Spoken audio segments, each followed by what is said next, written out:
The law of our lives. Spirit creates through law. The law is always mind in action. Mind cannot act unless intelligence sets it in motion. In the great universal mind, man is a center of intelligence, and every time he thinks, he sets mind into action. What is the activity of this mind in relation to man's thought? It has to be one of mental correspondence. That is, mind has to reflect whatever thought it cast into it. Wonderful as universal mind is, it has no choice but to create whatever thought is given it. If it could contradict that thought, it would not be a unit, since this would be recognizing something outside of itself. This is a point in truth which should not be overlooked. The one mind knows only its own ability to make whatever is given it. It sees no other power and never analyzes or dissects. It simply knows. And the reason why people do not understand this is that they have not realized what mind is. The ordinary individual thinks of mind only from the limitation of his own environment. The concept he has of mind is the concept of his own thinking, which is very limited. We are surrounded by an all-seeing, all-knowing mind, which is one and runs through all. The belief in the dual mind has destroyed practically all philosophies and religions of the ages, and will continue to do so until the world comes to see that there is but one. Whatever name is given it, there is but one. It is this one that creates for us whatever we believe. Our thought operative through this one produces all our affairs. We are all centers in this mind, centers of creative thought activity. There is nothing which appears in the manifest universe other than an objectified thought, whether it be a bump on your head, a growth on your foot, or a planet. It could not be there were it not made out of mind, for mind is all there is to make anything out of it. Whatever is made out of it.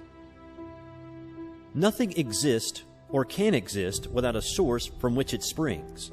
We are not dealing with a negative as well as a positive power, not two powers, but one. A power that sees neither good nor evil as we see it. It knows only that it is all, and since it is all, it creates whatever is given it. From our limited standpoint, we often think of good and evil, not realizing that, as yet, we do not know the one from the other. What we call good today, we may call evil tomorrow, and what we think to be evil today, we may tomorrow proclaim as the greatest good we have known. Not so with the great universal power of mind. It sees only itself and its infinite ability to create. To the thinking person, this will mean much. He will see that he is no longer living in a limited universe, a world of powers, but that he is immersed in an infinite creative medium which, because of its nature, has to create for him whatever he believes.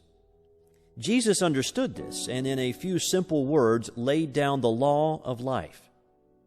It is done unto all people as they believe. This is a great thing to keep in mind. It is done unto us. We do not have to do it, for it is done unto us of a power that knows itself to be all there is. Could we even believe that some material mountain would be moved? The power is there to do it. Without this belief, there is no real impulse for the creative mind, and we do not get an affirmative answer. We must realize more clearly that this great power has to operate through us. Man's part. Creative mind cannot force itself upon us because we have the power of self-choice. It recognizes us when we recognize it. When we think that we are limited or have not been heard, it must take that thought and bring it into manifestation for us. When we look about us and see nature so beautiful, lavish, and so limitless, when we realize that something, some power, is behind all, and sees to it that plenty obtains everywhere, so that in all things manifest there is more than could be used. And when, on the other hand, we see man so limited, sick, sad and needy, we are disposed to ask this question: is God good after all? Does He really care for the people of His creation? Why am I sick? Why am I poor? Little do we realize that the answer is in our own mouths, in the creative power of our own thought. The average person, when told the truth, will still seek some other way. God has already done for us in a mechanical way all that He can do, and having been given the ability, we will have to do for ourselves the rest. Yet the great power is always near, ready at any time to help. But we must use it according to its own nature in harmony with its laws. Man should learn that he himself is the center of this divine activity. Realizing this, he must seek more and more to utilize his own divine nature, and by so doing he will come fully under the protection of the great laws that govern all life, manifest and unmanifest. Whatever man is, he must find that because he is made out of God, he must be of the same nature. This infinite one cannot know anything outside of itself, anything that would be a contradiction of its divine nature. Man's ignorance of his real nature binds him with his own freedom until he comes to see things as they really are and not as they appear to be. In the infinity of mind, which is the principle of all metaphysics and of all life, there is nothing but mind, and that which mind does. That is all there is in the universe. That is all there ever was or ever will be. This mind is acted upon by our thought, and so our thought becomes the law of our lives. It is just as much a law in our individual lives as God's thought is in the larger life of the universe. For the sake of clearness, think of yourself as in this mind. Think of yourself as a center in it. That is your principle. You think, and mind produces the thing. One of the big points to remember is that we do not have to create. All that we have to do is to think. Mind, the only mind that there is, creates. Few people seem to understand the nature of the law, and so think that they have got to do something, even if it is only holding a thought. Thinking or knowing is what does the thing. It will make it much easier for us when we realize that we do not have to make anything just to know, that there is something back of the knowing which does the work for us. That person gets the best results who realizes that he can use this divine principle, he who can get the clearest concept of his idea, and who can rely on mind to do for him, keeping everything out of his thought that would contradict the supremacy of spirit or mind. By simply holding a thought, we could not make anything. But by knowing in mind, what cannot we do? Bondage and freedom. Never get away from the fact that you are surrounded by such a power. It is the principle of demonstration. It knows every thought. As we send forth our thought into it, it does unto us.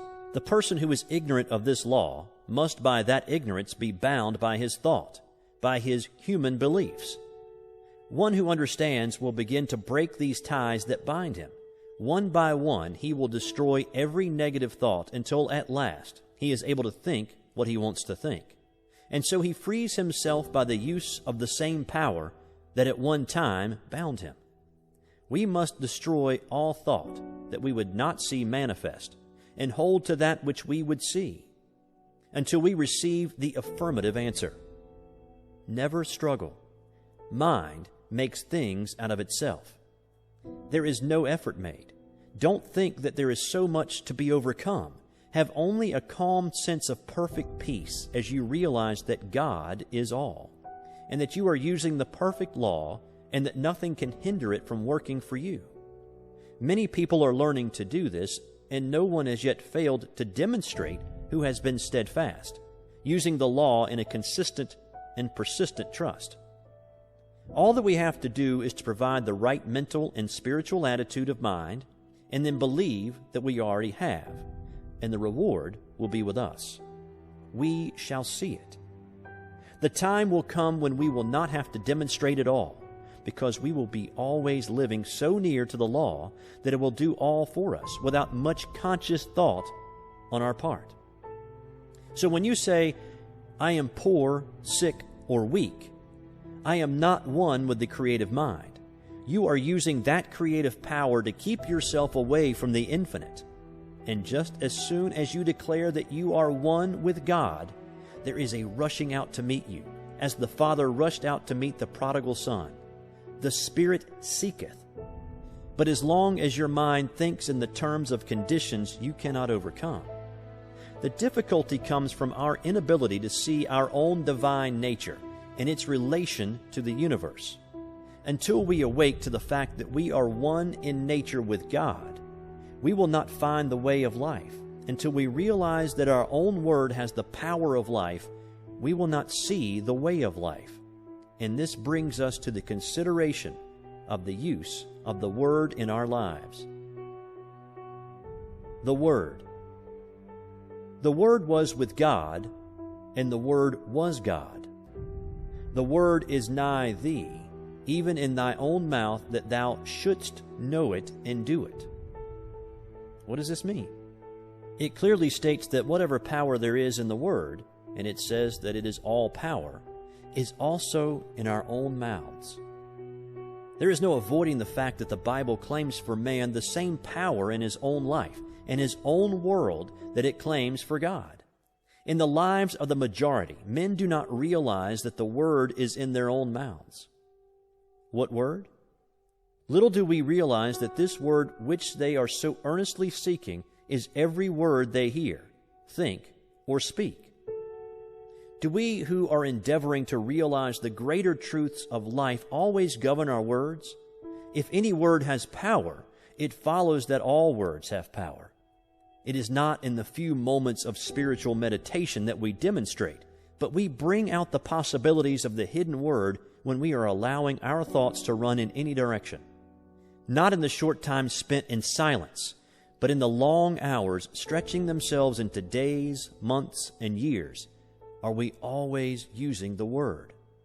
An hour a day spent in silent meditation will not save us from the confusion of life. The 51% of a man's thinking is what counts. It is easy when we are alone to brave the storms of life. Surrounded by our own exalted atmosphere, we feel the strength of the infinite. We rise in spirit. We think we are experiencing the ultimate of truth, that all things are ours. These moments in a busy life are well spent, but must unavoidably be brief. But what of the rest of the day? What of the busy street, of the marketplace, and of all the daily contact with life? Do we then obtain? Do we keep on in the same even way? Or do we fall before the outer confusion of our surroundings? We are still creating the Word and setting it afloat in the great ethers of life. Are these words creating for us? Yes. How necessary, then, to keep the independence of the solitude. How seldom we do this. Few people indeed in the day in which we live are well poised.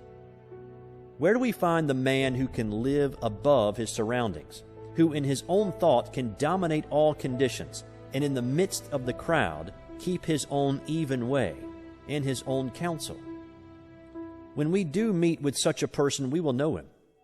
For we shall find on his face the image of perfect peace.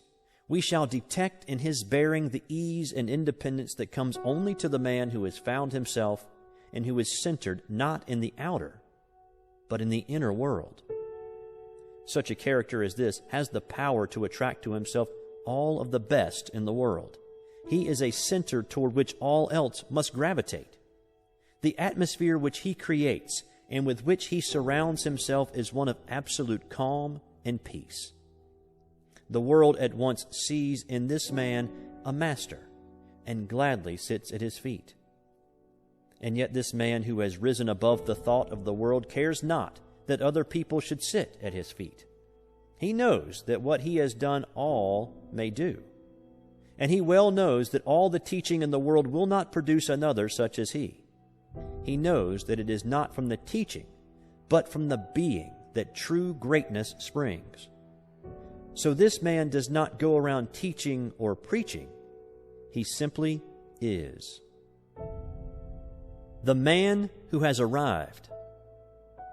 The man who has arrived will realize that he has done so in the midst of an outer confusion. He will be the one who has gone into the silence for strength and has come out into the world equipped with power from on high. But that light which he has received must be kept burning.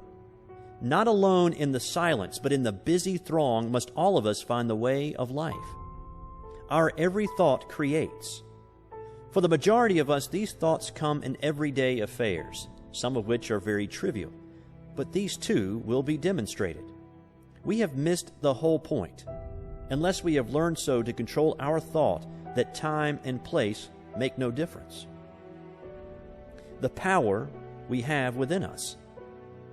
We have within us a power that is greater than anything that we shall ever contact in the outer, a power that can overcome every obstacle in our life and set us safe, satisfied, and at peace, healed and prosperous, in a new light and in a new life. Mind. All mind is right here. It is God's mind, God's creative power, God's creative life. We have as much of this power to use in our daily life as we can believe in and embody. The storehouse of nature is filled with infinite good awaiting the touch of our awakened thought to spring forth into manifestation in our life. But the awakening must be on our part and not on the side of life. We, static, at the gateway of limitless opportunity in the eternal and changeless now. Now is the day in which to begin the new life that is to lift us up to the greater expression of all that is wonderful. The word that we speak is the law of our life, and nothing hinders but ourselves. We have, through ignorance of our real nature, misused the power of our word, and behold what it has brought upon us, the very thing that we feared. But now it shall produce a new thing, a new heaven, and a new earth. Individual ideas. We find that in the universe every separate idea has a word, a mental concept behind it. And as long as that word remains, the thing is held in place in the visible world. When the concept is withdrawn, the idea in the visible melts away, disappears. It ceases to vibrate to the word, which is the law behind it. For when the word is withdrawn, the condensation of the ether that forms the word melts again into the formless. There was a time when the world was without form, and from the word alone all things were made that are made. When our word says that there is no longer life in our bodies, the life principle withdraws, and our bodies return to the substance from which they came. Here is the great mystery of life, that we are able to use this creative word for whatever purpose we may desire, and that word becomes the law unto the thing for which it was spoken. And so in our lives, we might say that without our word was not anything made that was made. For we are given the power to sit in the midst of our lives and direct all their activities. There is no struggle and no strife necessary. All that we have to do is to know. We must awake and with the glorified consciousness of an emancipated soul use our God-given power. The reason for the universe. This universe is the reason. First, of an infinite intelligence which speaks or thinks, and as this thought becomes active within itself, it creates from itself, at the power of its own word, the visible universe. We are living in a universal activity of mental law. We are surrounded by a mind which receives every impression of our thought and returns to us just what we think. Every man, then, is living in a world made for him from the activity of his thought. It is a self-evident proposition that mind must create out of itself, and this self being limitless, it follows that its creative power is without limit. Mind in action. Everything that we see is the result of mind in action. We all have a body, and we have what is called a physical environment. We could have neither if it were not for the mind. The law implanted within us is that we need nothing except ourselves and this all-wise creative mind to make anything, and that just so far as we depend upon any condition, past, present, or future, or upon any individual, we are creating chaos, because we are dealing with conditions and not with causes. Every living soul is a law unto himself, but of this great truth few people are conscious. It seems difficult for the race, which feels itself to be so limited, to comprehend the fact that there is a power that makes things directly out of itself, by simply becoming the thing that it makes, and it does this by self-knowing. But we will not demonstrate until we see at least some of this, the greatest truth about life. We should realize that we are dealing with the principle that is scientifically correct. It will never fail us at any time, but is eternally present. We can approach the infinite mind with a depth of thought and understanding, knowing that it will respond, knowing that we are dealing with reality. Jesus, who saw this very dearly, laid down the whole law of life in a few simple words. It is done unto you as you believe. We do not have to do it. It is done unto us. It is done by a power that is all. Could we believe that a material mountain would be moved? It would be done unto us. But unless we do believe, there is no impulse for the creative power, and we do not receive. Life externalizes at the level of our thought.